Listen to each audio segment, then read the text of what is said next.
Serious stuff now. The brutal murder of a 23-year-old Ukrainian refugee on a Charlotte metro train is now under investigation by the FBI. We learn more about the suspect's lengthy criminal history. Alexandria Hoff joins us outside the White House with the latest. Good morning, Alexandria.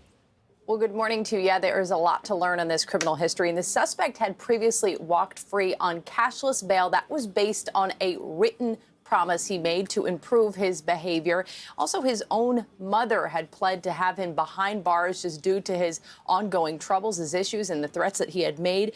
DeCarlos Brown Jr. had been in and out of courts and jails for a decade when police say he murdered 23-year-old Irina Zertuska. She was killed exactly 3 years since she moved to the U.S. from Ukraine to escape the war. Now, Brown's earliest offenses including speeding, threats to injury to property, and those were all dismissed. Now, in 2014, Brown pleaded guilty to 2 counts of felony larceny, breaking and entering. He received probation for that. 4 months later, in 2015, he pleaded guilty to robbery with a dangerous weapon.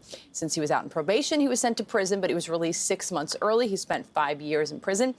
In 2022, Brown was arrested for assaulting a woman and injuring property. In 2024, he was arrested for misusing 911, and again for the same thing last year. Then in January, another misuse of 911, that charge. He was released by a judge the same day. Then on the 28th, the judge requested a mental capacity evaluation to proceed with January charges. But it was then on August 22nd that he boards a light rail train in Charlotte. 4.5 minutes after a young woman sits in front of him, he viciously stabs her, according to police. Now, President Trump, he has long blamed cashless bail for situations like this. Here's him responding to this case. There are evil people, and we have to confront that. I just give my love and hope to the family of the young woman who was stabbed this morning or last night in Charlotte by a madman, a lunatic. Just got up and started. It's right on the tape. We're going to get to the end of it. And, you know, when you have horrible killings, you have to take horrible actions. And Transportation Secretary Sean Duffy says his agency has also launched an investigation. I can't pull money today from their transit system. I actually have to do an investigation. That's what the law requires. We start that investigation tomorrow, and I guarantee all your viewers that if I find what I think I'm going to find, they are not going to have your federal tax dollars going to their public transportation system. Zero, none, nada. FBI Director Kash Patel said even though this case has been slow to gain attention in the mainstream, he says his agency has been on it since day one. Guys. All right. Thanks so much, Alex. But the mayor hasn't been, the governor hasn't been, senators haven't been. In Charlotte, North Carolina, this happens on a train. You'd think it would resonate with everyone, but they say we don't want to give the killer any fame, and we want to be sensitive to the family's needs. Really? You don't think the family would like to know who killed him, and would this be able to be stopped again? And since when does a high-profile crime not get publicity because you're concerned about the family? How about the people on that train, and how about this woman who has no idea she's about to die? And then there's a local reporter named Joe Bruno who put this on social media about what the suspect's mother said about her own son. She says when Brown was released from prison, Brown's mom said he started saying weird things. She says she got Brown evaluated, but his behavior became aggressive. So she got an involuntary commitment order from the courts. He was placed under psychiatric monitoring for 2 weeks and diagnosed with schizophrenia. But after he was released, she says Brown became so aggressive she had to kick him out. He became homeless. Brown's mom says the court should have never let her son out in the community knowing he had mental health issues and previous arrests. The more and more we learn about this case, the more frustrated I get with the criminal justice system. I'm sorry, the mom did the right thing. She got him evaluated. She did the tough work and said that he needs to be committed. And then the courts decide to allow this guy out. And then you see the long list of rap sheets. She didn't try to cover for his behavior. She admits it. She feels horrible for what happened here. She should be added to the victim list as well as the other families that are now grieving for this, because she did everything that she was supposed to do. But if the mother realized that he was crazy, why didn't the criminal justice system realize he was crazy? So get this, his lawyer also said, and the mother said, that he is a danger to society, his own lawyer. So why would the judge let him out with a written commitment to come back again? And I look at what the mayor says. We can't arrest our way out of a lunatic randomly killing people on trains. Yes, you can. Yeah. Keep them out. Keep the lunatics off the trains. Can you try that? We can never arrest ourselves out of crime.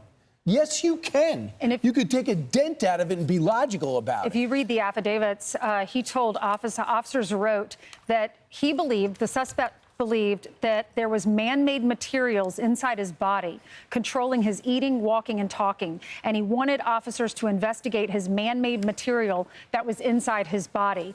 The Democratic North Carolina governor is calling for more police, but the police arrested him 14 times. So didn't police do their job? Should it be up to the judges to be held accountable? Charlotte Mecklenburg FOP, which is a nonprofit representing, it's the union representing the police officers, they wrote on Facebook, maybe if the mayor followed our Facebook page for maybe the past 5 years or so, should see what we've been complaining about this and calling for action. It's been met with crickets. When we are glad the media is not letting this story go. If it's uncomfortable to read, good. It's supposed to be uncomfortable. This poor young girl was killed because of failures in the system designed to protect her. It never should have happened. While we've been calling for change for years now, our leaders finally care. And let me just put it this way. There's a crazed maniac like this, where you see all these mugshots in every single major city. More than one. In your community. More, you're exactly right. And there are DAs that are protecting these people. There are judges that are protecting these people. And it could be you or your family member sitting on a train, and if you try to defend yourself, they'll make you the problem. That's why we're talking about in this Chicago, story. they just let 3 TTA members out, just out of the court. Right. They said, okay, you can go out. We know you're a known gang member. They don't belong here, but you're allowed out. Just as a quick note, there was two GoFundMe pages started Can you believe that? for this guy. Yep. And the GoFundMe says we're not allowed to do this for criminals. So obviously, but who would ever start a GoFundMe page? There also was a little bit of hope. In Texas, in Missouri, in Louisiana and Mississippi, Republican governors taking actions in blue cities because the mayors won't. They're sending state troops down into these cities. So the president's doing it from up top. You got a problem with that? Well, in Louisiana and other places, they're taking action while they're waiting. I mean, Maryland's so desperate not to have the president there, they're doing it themselves. And now Governor Newsom says he's doing it. You got to vote. I know you got to move on, but you got to vote in local elections. You can't just vote every November when it comes to the president. Most of these policies are your local DAs, your local city council, your mayor's race, all of that, the education of your schools, your local school board. If you're not involved with this, then maniacs like this get away. That's why the appointment of these judges is so important as well. But you hear about crazy policies that are happening in some of these cities. It's cash bail, no cash bail. So the criminals are back out on the street. You think who's responsible for this? Well, these blue states are allowing this. You have sanctuary cities. I'm Steve Ducey. I'm Brian Kilmeade. And I'm Ainsley Earhart. And click here to subscribe to the Fox News YouTube page to catch our hottest interviews and most compelling analysis.